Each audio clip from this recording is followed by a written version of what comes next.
Hey, everybody. Happy birthday week. It's my birthday week. I'm so excited.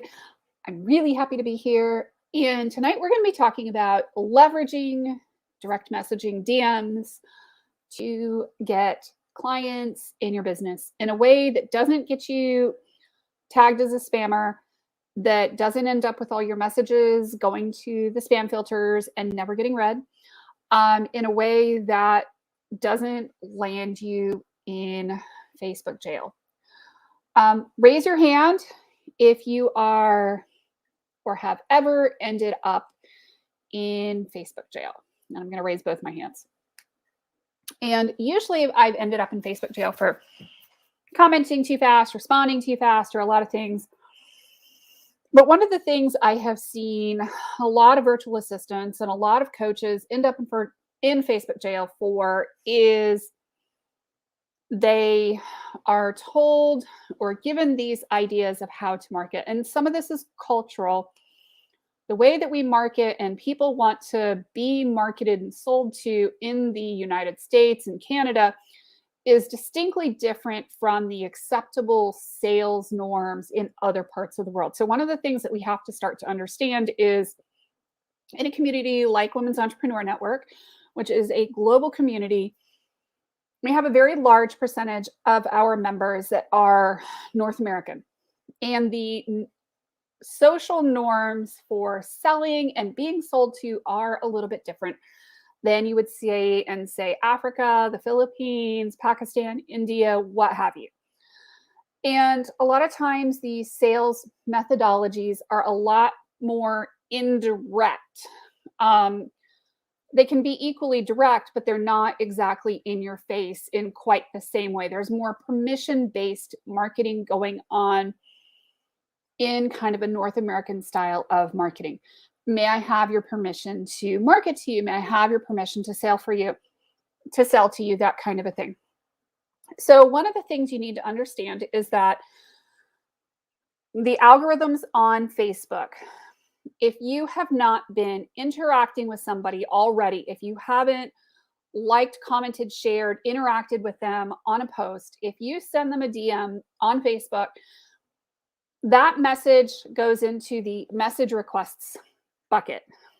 And one of the problems that we have is that Facebook has actually started filtering it one step further. A lot of times, if you have not interacted with somebody at all, then Facebook doesn't even put it in that bucket for you to find. So I've had some times lately where Facebook actually will filter things out one step further from the, okay, if I'm DMing you and we haven't had a lot of interaction, then it won't even put it into the message requests folder. So one of the things that is particularly important if you are trying to DM somebody is that you're already a connection or that you have had some sort of interaction on a Facebook post or somewhere in a Facebook group or something else in order for them to actually begin to see your post. Otherwise, the Facebook Messenger request is never going to even allow you to be seen. The other thing that happens is if you're actually messaging people and you're instantly sending a link, that is going to put you into Facebook jail. Anytime that you do that more than a few times in an hour, that's going to land you in Facebook jail, which means you're going to be restricted from sending people messages and sending people links. So, first off the bat, make sure that you're already interacting with people, that you've already interacted with people before you're sending the messages. The other thing that's important to notice or note is that if I'm inviting you to an event, like say I have a networking event on Thursday and I want for you to come to that event, well, it's going to be super duper important to you in order to get the notification that I actually have a conversation with you first. And then once you said, yeah, yay, verily, send me the link, then I can send you the link. But I don't ever start the chat off with a, hey, here's the link to register for that event that you were interested in, because that will get me tagged as a spammer and it will land me in Facebook jail. So, having conversations with people is a vital component of the using DMs to um, actually message to people. One of my personal pet peeves, and I have to admit this, I've seen it a lot lately, is somebody will post and say, "Hey, I've got this free guide." You're like, "Hey, sure, send me the guide." And they're like, "Hey, PM me." So you maybe start a DM or they message you, and it's great. But what happens is they don't, fairly quickly cough up the item that they were offering you in the first place. And to me, honestly, that feels like a game of bait and switch. Um, if you're posting and saying, "Hey, I've got this free great download," and we're starting a conversation, and then you don't give me that download, and you're then starting to try to pre-qualify me and get me into some kind of a weird conversation, honestly, I'm going to back out of there faster than I can run and shut things down, because I'm not really interested in necessarily being sold to immediately. If you've offered me a free thingamabobby, give me the free thingamabobby and then follow up with me to make sure that I got the free whoozy what's it before we go to the next step. You've got to get to first base with somebody before you get to second base, before you get to third base when you're DMing people to build a business. And this is how I've built a multiple six-figure a year business using Facebook, and over the lifetime of my business, well into the seven figures. And it's what we do because, you know, people, all things being equal, buy from those they know, like, and trust. All things being unequal, people buy from those they know, like, and trust. So if you're starting off the DM in this kind of a, like a bait and switch kind of a thing, um, you know, it can be kind of weird. And Carrie, I absolutely love this analogy. Yep, no licking them like a Saint Bernard. Exactly, right?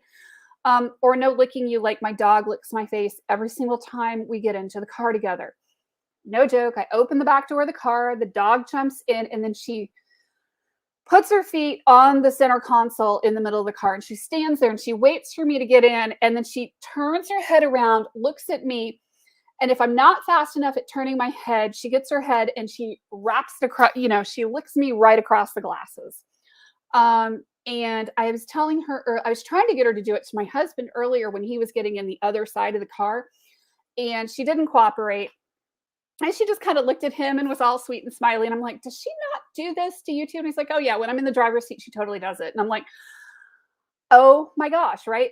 But that's how I feel like I'm being interacted with by people sometimes is, you start a conversation and the next thing you know, they're slobbering all over your face and you're like, "Ooh." And it's just not a really good look and feel, and people don't like being sold to in that way, especially in North America.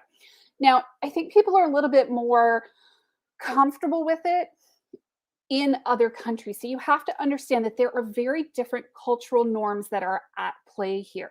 So, what may be acceptable from a buying and selling perspective and totally normal from a buying and selling perspective in Latin America, in the Philippines, in other countries is very much not the same here in the United States. You end up, or in Canada or even in Great Britain, you kind of need to have somebody's permission before you start to really try to go to that next base with them.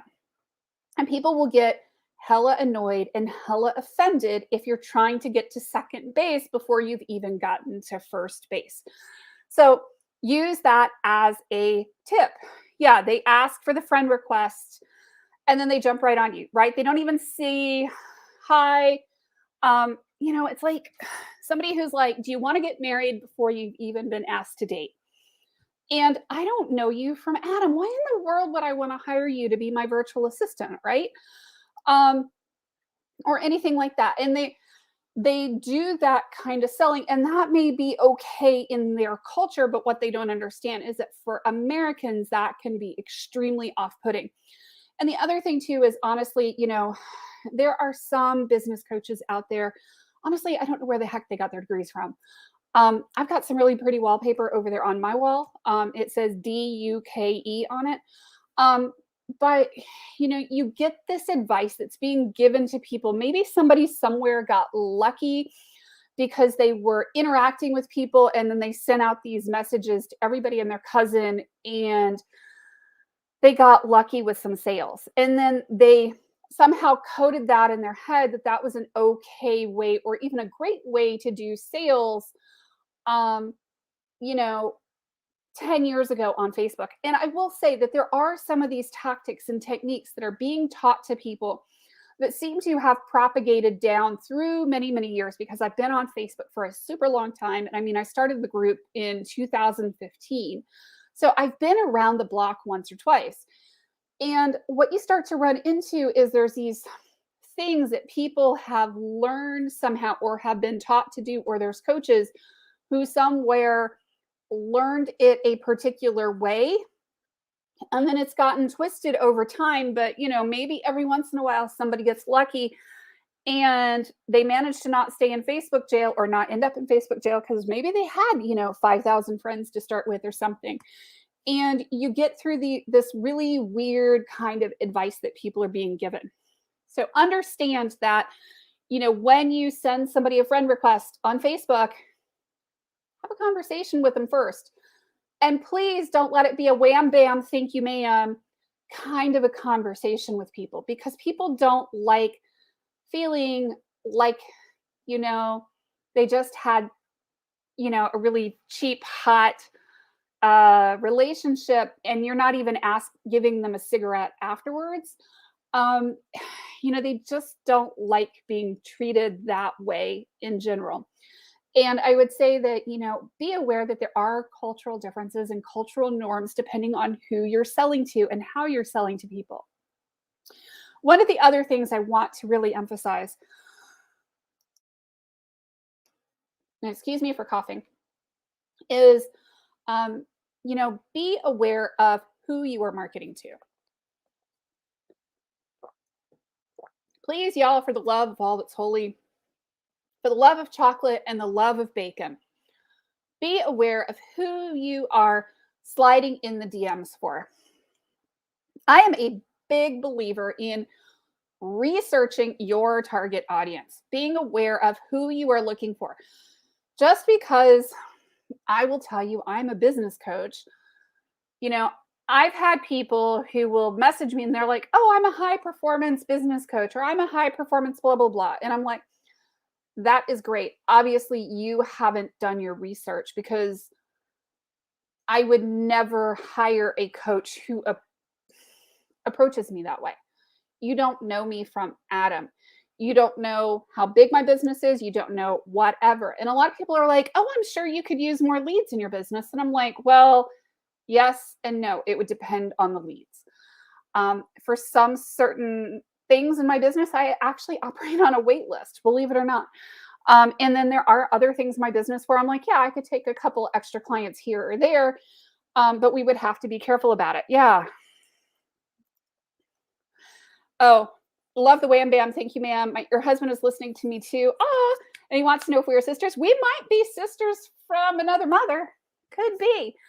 But like, seriously, y'all, build a relationship with people before you start pitching them. Do your research on somebody. Get to know who they are before you start pitching them. Do some pre-qualification.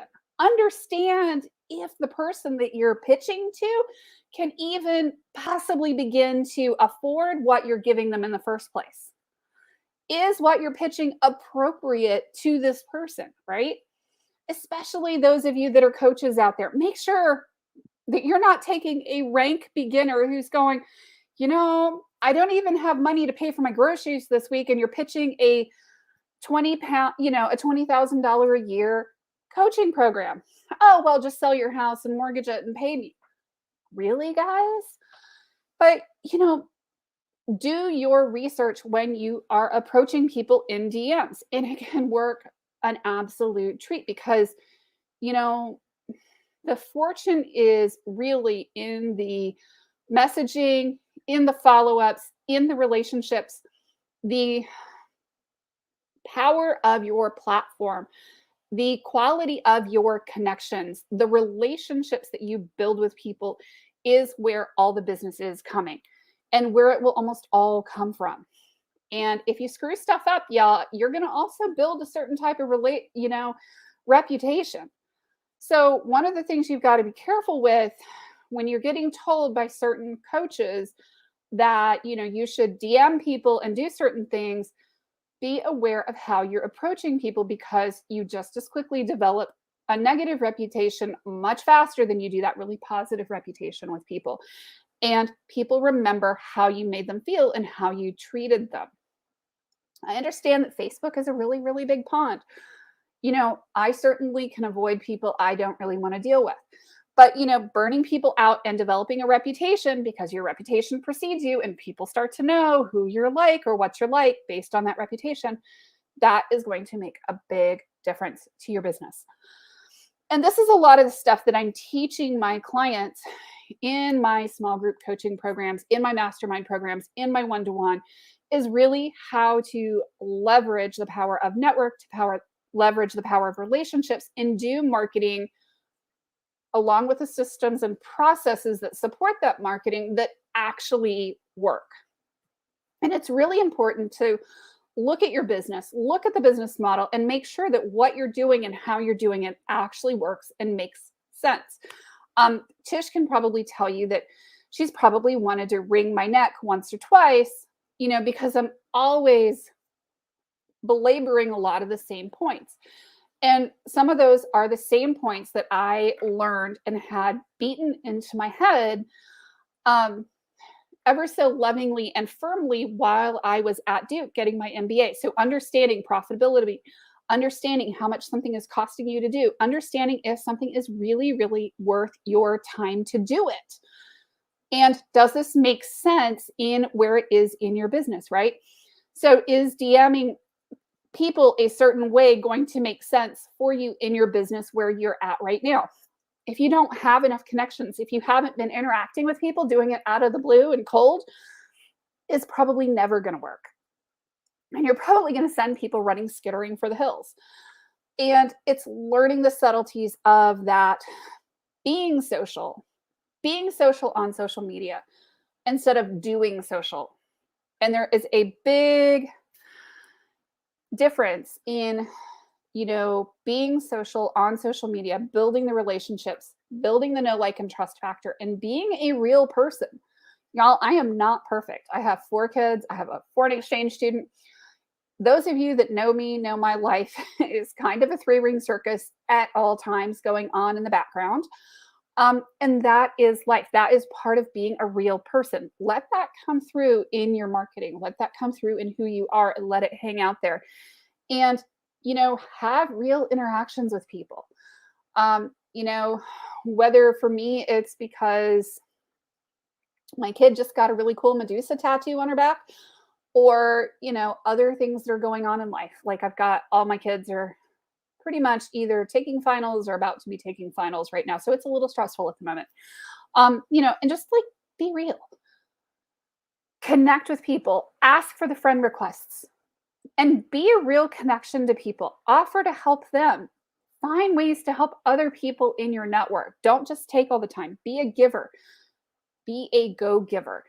And it can benefit your business so much by just being a resource. And I'll give you guys also another hint. As part of the DM sequence, there can be a real tendency online, and y'all can raise your hands and tell me if you've seen this. Somebody asks for help. And the first response I will see a lot of business coaches do, a lot of coaches, a lot of marketers do, is the wrong response. And I'm going to tell you why it is the complete wrong response. They will say, DM me and I'll give you more information on that. That response may work for the single person who wrote the post. But did you know that you just lost a huge opportunity here? So the huge opportunity that you just missed, yes, you're going to DM the person, okay?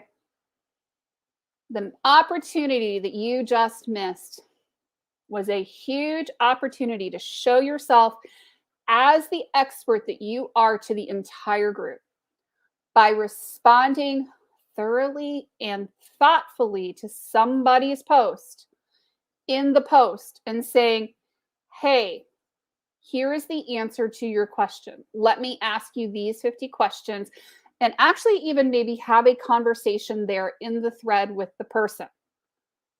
Step 2 is that you actually DM the person. Why do you do this? Why is it such a missed opportunity to say, hey, DM me or I'll DM you?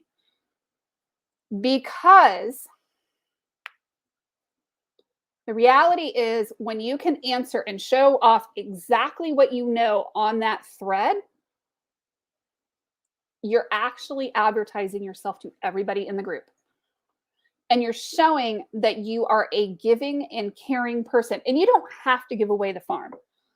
Y'all, I couldn't give away the farm if I tried. I spent 2 years obtaining my MBA, and there is no way I could explain to you guys the level of finance and accounting and marketing and strategy that I learned in 2 years, and then another 25 years of experience. I have probably forgotten more than I could ever give you on a single thread in Facebook or on any 100 lives on YouTube. And honestly, this is not custom to your business. So it may not work for you at all, right? The trick is in the customization.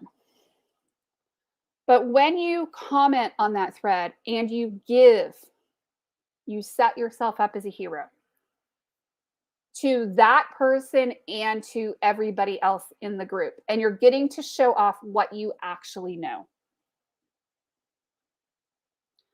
And you're building yourself as a trusted resource in the community. Rather than saying, hey, I can help you with that, DM me, I'll DM you. Seriously, y'all? Somebody's asking for help, give them help then and there. And then go DM them. I'm not saying don't DM them. I'm just saying give them help then and there. And the other thing too that happens is a lot of times you end up with a friend request and you can actually have like a real conversation with people.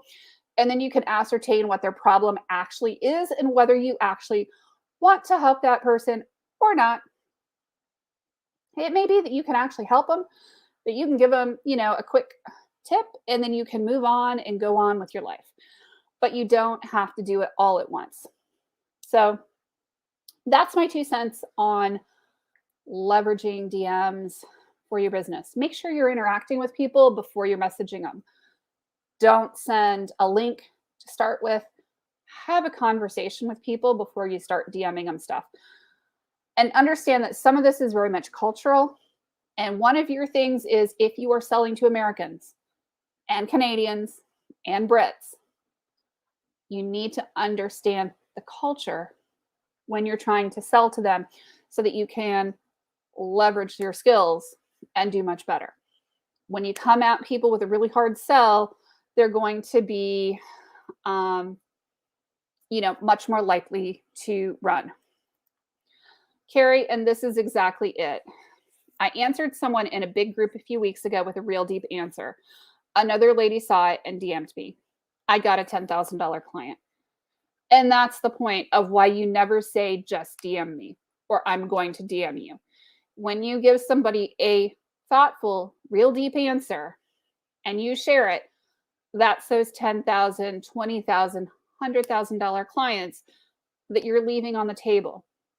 And honestly, all it probably took was a few minutes of Carrie's time to respond and give a real deep answer. And then next thing you know, she's actually getting a really amazing brand new client out of the deal.